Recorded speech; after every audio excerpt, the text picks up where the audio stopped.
Quiero darte la bienvenida a este espacio donde procuramos siempre sembrar semillas con un buen propósito, semillas de pensamiento, de palabra, de acción y poder encauzar de una u otra manera los hilos del pensamiento hacia un lugar que nos genere bienestar. El día de hoy quiero iniciar con un poema de Manuel Cepeda hacia su hijo. El poema se titula Lo juro. Florecerán todos los árboles para ti, hijo mío, y cantarán todos los ríos y alumbrarán todos los soles. Contra ti, mi pequeño cóndor, mi planeta recién nacido, mi primer sistema solar, mi espada plena de rocío. No ululará la sombra grande ni los concéntricos abismos, sino que en los ríos irás hacia el mar nuevo, amanecido. Ves diademado por la aurora, victorioso niño surgido, a florecer todos los árboles, a cantar por todos los ríos, y alumbrar con todos los soles, tú, hijo mío. Creo que cuando este poema lo leí por primera vez, despertó en mí una ternura y una sensibilidad profunda de lo que sentimos quienes hemos atravesado la maternidad. No solo las maternidades biológicas, sino también las maternidades creativas. Esos espacios donde sentimos que algo de nosotros se forma gota a gota, lo nutrimos y sale a la vida.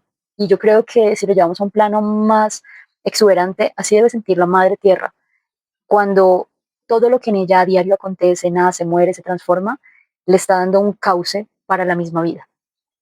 No es un secreto que la vida en este momento nos está convocando, nos está llamando de diversas maneras. Siempre que en las montañas aparecen animales que estaban muy escondidos, como en este caso el puma, que son como mensajeros entre el mundo espiritual, el mundo terrenal, que traen una energía de valentía, de fiereza, de instinto, que nos piden, quédate ahí y haz lo que sientas. Y esto es uno de esos sentires. Poner esta palabra porque son tiempos que requieren no solo mi país, Colombia, sino Latinoamérica entera y el mundo, donde se está perdiendo esa ternura y esa sensibilidad creativa, esa sensibilidad creadora que surge no solo de nuestros úteros, sino también proviene de estos falos sagrados donde la vida se está tejiendo, se está gestando y se está nutriendo.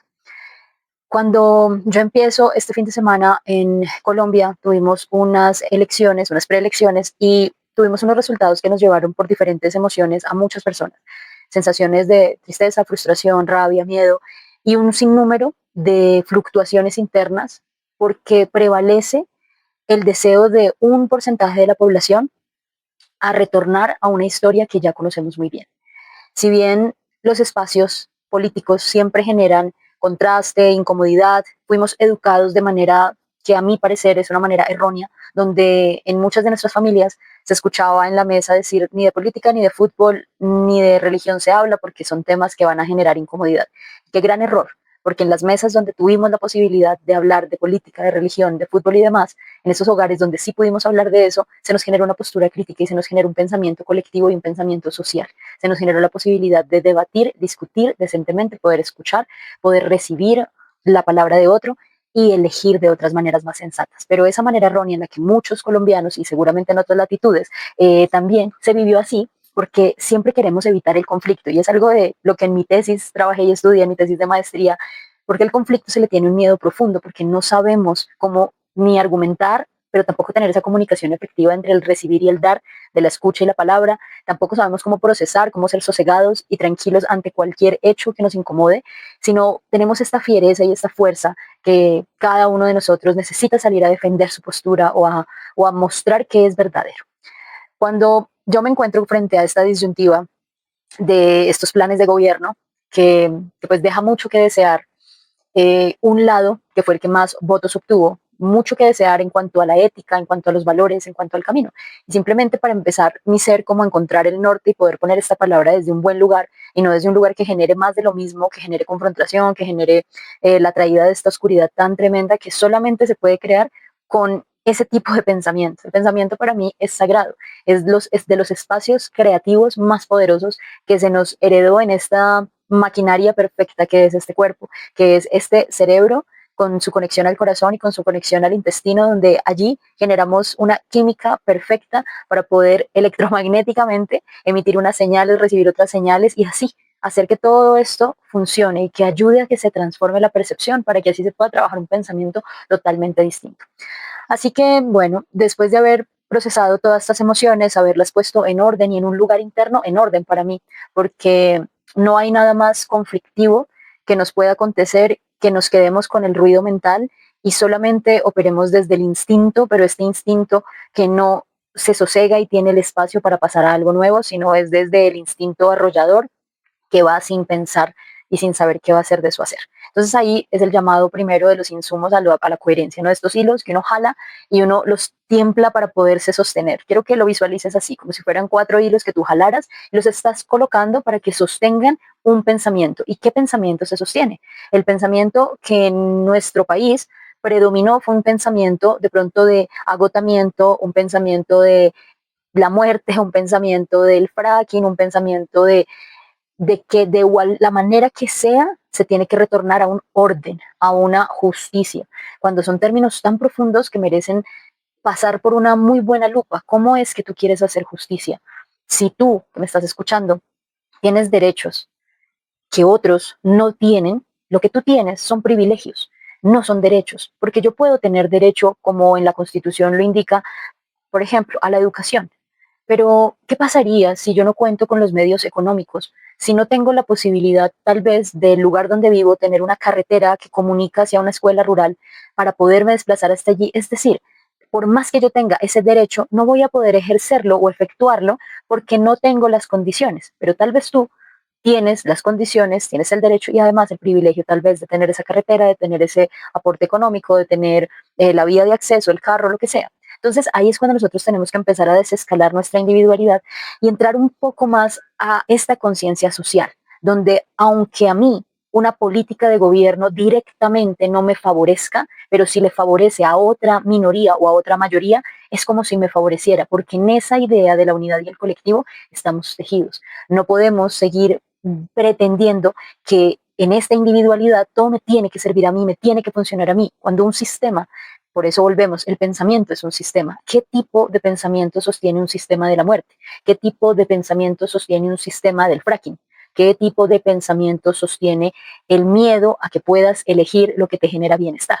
Ahí es donde tenemos que escalar nuestro pensamiento a esferas mucho más elevadas de calma, contemplación, de análisis, de antes de salir a correr y decirnos que somos de derecha, izquierda, centro, medio, arriba, abajo, no tienen nada que ver con eso. Y devolvernos a lo humano, simplemente. Si no existiera ningún otro país y solamente estuviéramos en este lugar situados, mi patria y mis compatriotas serían los que van desde la Guajira a la Amazonía, desde el Chocó hasta la Arauca y en todas las direcciones, porque esta sería mi patria. Es decir, que yo tendría que tener un pensamiento amplificado para poder pensar a toda esa periferia, a todo ese centro, arriba y abajo, al lado y al otro. Pero como no sucede, empezamos a rompernos porque queremos que haya unas políticas que solamente favorezcan a unos grupos de la población.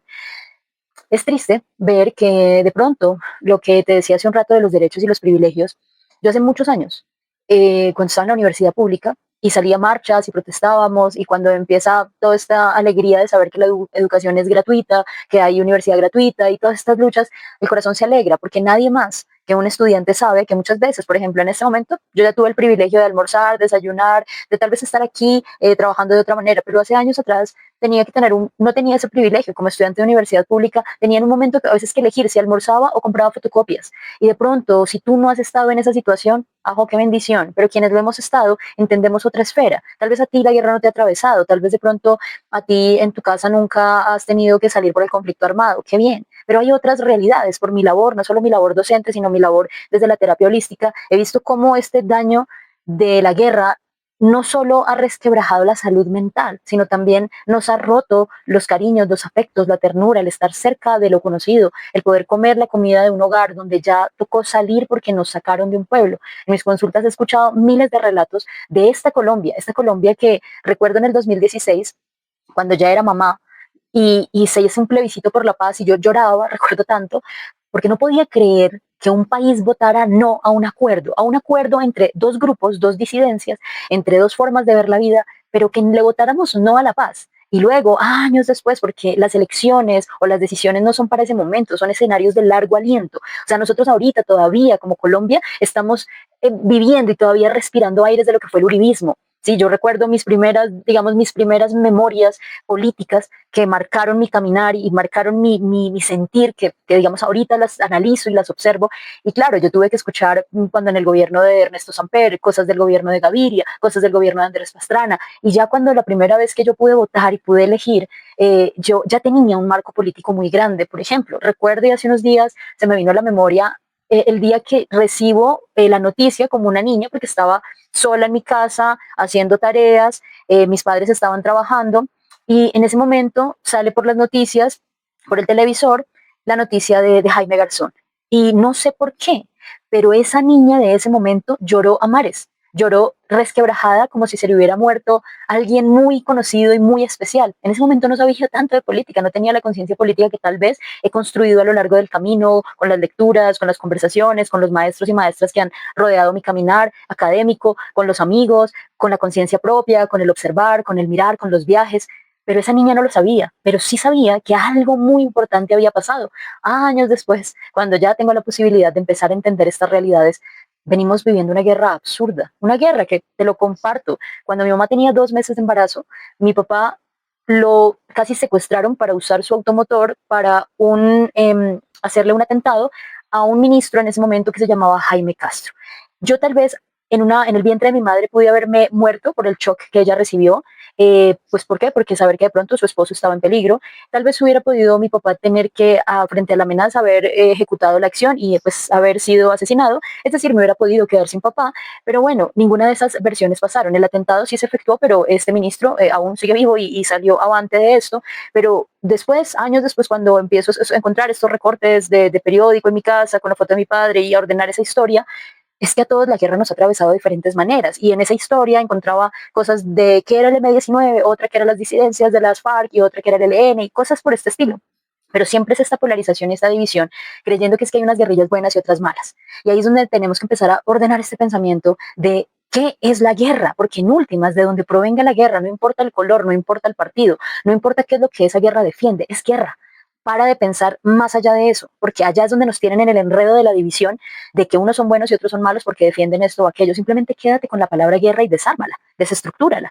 ¿Qué guerras has habitado tú contigo mismo? ¿Y qué incómoda es la guerra? Qué incómoda es la muerte de los que no queremos que se mueran. Qué incómoda es la muerte injusta de los que luchan por una tierra, por un páramo, por lo que sea. Nosotros somos un país que hemos vivido ya demasiado de eso. Y aquí ya no entra el corte mental, sino el corte del espíritu, de una tierra que está cansada de recibir sangre, pero sangre de daño, de dolor, lágrimas, lágrimas de dolor. Es un pagamento eterno que ya no necesitamos hacer más si tomamos mejores decisiones. Si empezamos a desescalar todos estos conflictos mentales de color, de forma, de base, y empezamos a pensar un poquito más coherente. Coherente simplemente para nuestros abuelos es el hilo que baja de que lo que piensas, lo que dices, lo que sientes y lo que haces está hilado así preciso. No tiene ningún desfase. Cuando nosotros permitimos que pensemos una cosa y decimos otra y hacemos otra, empezamos a enredarnos y a enredar la madeja del pensamiento y así empezamos a crear una distopía de realidad. Así que, mira, para no hacer esto más largo, el propósito de todas las situaciones que atravesamos, por ejemplo, las decisiones políticas y las elecciones, tú que eres adulto y lo estás viviendo en este tiempo, pues estamos atravesando cómo es que elegimos, no solo un partido político a un candidato, porque aquí no estamos eligiendo a un candidato, estamos eligiendo un trayecto de vida, una historia de vida. Mira, yo me ponía a pensar hace unos días, si yo tuviera la empresa que se llama Colombia y vinieran estos dos personajes a traerme su hoja de vida, y ese fue un ejercicio práctico y mental que hice para documentarme y entender profundamente quién era cada quien, aunque ya conocía bastante de la trayectoria de Iván Cepeda y simplemente energéticamente no necesito ni siquiera leer absolutamente nada, solo cuando te paras al frente de esa serie escuchas, tu intuición se despierta y entiendes y lees, no necesitas nada más. Lo mismo cuando se para el otro candidato y lo observas y lo ves y puedes ver tantas cosas allí que dices, no es aquí, porque cuando vayamos trabajando mucho más los hilos del pensamiento, vamos a ir leyendo ya sin letras, ya sin líneas, vamos a ir leyendo profundamente la imagen, esa energía que cada ser emana, no solo su palabra, tú puedes estar callado en un sitio, en silencio absoluto, pero todo de ti habla, absolutamente todo. Entonces, aquí estamos observando en ese paralelo, en esa oficina, en esa empresa llamada Colombia, me llegan estos dos trayectos de vida, donde no voy a juzgar lo que dijeron ayer o antes de ayer, yo voy a juzgar qué has caminado, cuál ha sido tu propósito, qué es lo que has buscado en la vida. Y aquí a un lado veo buscado el servicio, la paz, un camino honorable, un camino que ha buscado servirle a la humanidad. A este lado hay un servicio y un servilismo al dinero, una búsqueda de enriquecerse y de un individualismo que solamente quiere procurar su propio bienestar y el de unos pocos. No veo un camino de servicio más allá de la profesión que ejerza cada uno. es simplemente en qué has destacado tu caminar de vida. ¿Quién eres tú? Así como tú o como yo cuando hemos ido a un lugar a pedir trabajo y tal vez en nuestra hoja de vida colocamos los lugares más relevantes, no colocamos nuestras depresiones, tristezas ni absolutamente nada, pero lo más relevante dice un montón de nosotros, qué somos, qué nos gusta, qué pensamos. Ya cuando nos hacen una entrevista profundizamos, ya cuando nos escuchan pueden extender un poco más esa visión de nosotros. Así que yo aquí te invito a que observes el propósito de vida de cada ser humano, porque de esa manera estás eligiendo no solo un candidato, estás eligiendo todas tus decisiones del día a día. Mira, si tuviéramos una balanza para pesar el corazón cada vez que tenemos que tomar una decisión, ¿cómo nuestro corazón se iría en peso?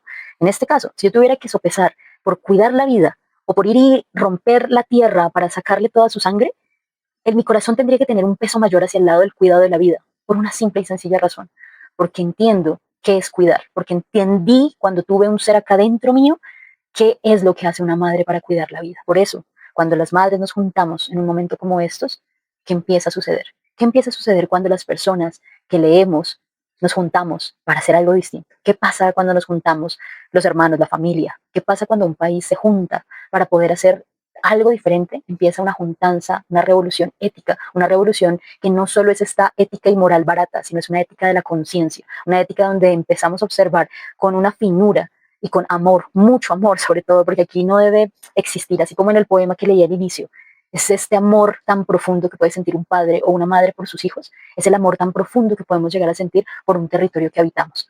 Yo le doy gracias a la vida, porque la vida no solo me permitió vivir ese pequeño instante de guerra cuando estaba en el vientre de mi madre, porque después la vida me llevó a muchos espacios y a muchos territorios donde pude ver la guerra, donde la pude observar con detalle, donde la pude fotografiar, donde la pude escribir, donde la pude llorar. Y también me llevó a latitudes como Egipto, a vivir momentos tensos donde abrías una puerta y encontrabas gente muerta por simplemente lo mismo que ha pasado en toda la humanidad, un deseo exacerbado de poder, pero ni siquiera es un poder para cambiar o transformar, sino es un poder bajo un ideal que se vuelve, con todo respeto, estúpido, cuando no somos capaces de poner nuestro pensamiento, nuestro corazón y nuestra acción a un servicio mayor, empezamos a ser estúpidos y serviles a causas que ni siquiera comprendemos por qué están creadas o fundamentadas. Así que si hoy fuera la posibilidad para ti de observar cómo estás eligiendo en tu vida, cómo eliges lo que comes, cómo eliges a dónde vas, a dónde te quedas, a qué horas duermes, a qué horas descansas, simplemente elecciones. Todos los días tenemos la capacidad de elegir y de usar ese regalo divino de la coherencia para ponerlo allí al servicio mayor de nuestra vida. Aquí estamos tomando decisiones, como, no solo como país, sino como este conjunto de seres humanos que vibramos y estamos en esta frecuencia porque aquí elegimos nacer.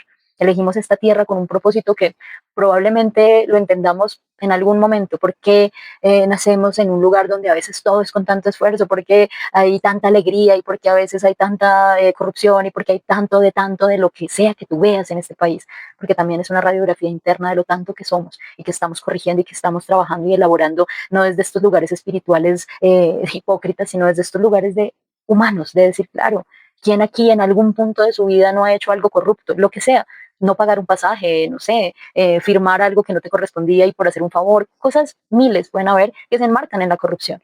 ¿Qué tantas cosas tú has hecho? Tú has hecho para de pronto insultar a alguien, por más decente que seas, en algún momento has sentido rabia hacia un otro, ¿sí? Hay miles de sensaciones que solamente las habitamos adentro porque son la radiografía de ese exterior. Y no significa, como estas reglas del cosmos, de que como es adentro es afuera y va a ser así por siempre, pues sí, de una u otra manera lo único que nos está la vida pidiendo es, quieres que afuera cambie, pues cambia adentro. Y empieza a generar otros diálogos. Empecemos a generar nuevas oportunidades de que en la mesa se pueda hablar de política y se pueda hablar de todo. Se puede hablar de política, de sexualidad, de la vida, del amor, del desamor, que se pueda tener conflicto y atravesémoslo y pasémoslo y entendamos que el conflicto tiene la posibilidad hermosa y sagrada de ayudarnos a ver algo que no hemos visto, a sentir lo que de pronto otro siente, a ser un poco más empáticos y a ir escalando hacia una conciencia donde podamos sentirnos parte de algo sin tener miedo o el peligro inminente de que porque piensas distinto ya no puedes pertenecer. Yo solamente con este pequeño video quiero dejar esa semilla ahí puestecita de empezar a hacernos preguntas que activen el pensamiento, hacernos preguntas de por qué está sucediendo esto, preguntas sencillas, ¿por qué me genera tanta incomodidad esta persona? Por ejemplo, quienes tienen tanta incomodidad por Petro, Cepeda, Abelardo, X, observa, ¿por qué te incomoda tanto? Por ejemplo, cuando yo me hice esa pregunta y la escribí bastante, me respondí escribiendo, ¿por qué me generaba tanta incomodidad un personaje como Abelardo? Y ahí encontré unas perlas bien interesantes, porque él me remontó a una serie de personas con las que tuve que trabajar en un momento de mi vida Y fue un momento extremadamente depresivo y caótico para mí. Y sentía que eso ya había pasado, pero llega y aparece este personaje y me revive absolutamente todo. Entonces simplemente decía, ok, tal vez en mi corazón todavía yo no he descargado ese peso hacia esas formas de ver la vida que merecen respeto. No tengo que tolerarlas, porque la tolerancia tiene unos niveles bien bonitos que hay que trabajarlos, ni aguantarlo, pero sí tengo la capacidad de ver eso con una finura y elegir cómo lo voy a transitar y cómo lo voy a vivir. Y entender que ese personaje está haciendo eso, un personaje, para mover una serie de cosas y ajo por él. Ahí vamos a tener nuestro trabajo espiritual con este ser. Lo mismo para el otro lado. Seguro si a ti te incomoda el tono sosegado en el que habla Iván, que es algo que me han dicho algunos amigos, como, ¿por qué no va al grano? ¿Por qué no es rápido? Y es como, no estamos acostumbrados a veces a ciertas cosas y por eso necesitamos empezar a encontrar dentro de nuestro corazón un poco más de verdad. Y la verdad empieza a generarse cuando hacemos una metaobservación, cuando permitimos que de nosotros se salga otro yo y nos observemos cómo estamos pensando, cómo estamos sintiendo, nos hagamos preguntas inteligentes y dejemos de estar creyendo que es que votamos en contra de o a favor de. Aquí tiene que desestructurarse esa palabra. Acá simplemente estamos yendo a elegir con base en nuestros valores, en nuestra ética, en nuestro corazón. Estamos siendo casi que probados por un peso. ¿Qué eliges? Y eso quiero que te lo lleves. ¿Cómo estás eligiendo en el día a día? Hazte preguntas inteligentes, tómate tiempo para salir, respirar, para valorar y observar esta gran madre de tierra en su abundancia. Y por un momento, imagínate si tú dijeras, si este rito que pasa por el frente de mi casa o si esta montaña que veo no estuviera, ¿qué pasaría? ¿Cómo sería ese escenario sin esa montaña? ¿Cómo sería ese escenario sin un páramo?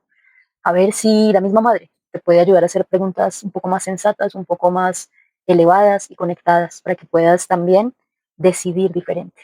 Decidir sobre todo en pro de un camino mayor, que es la vida.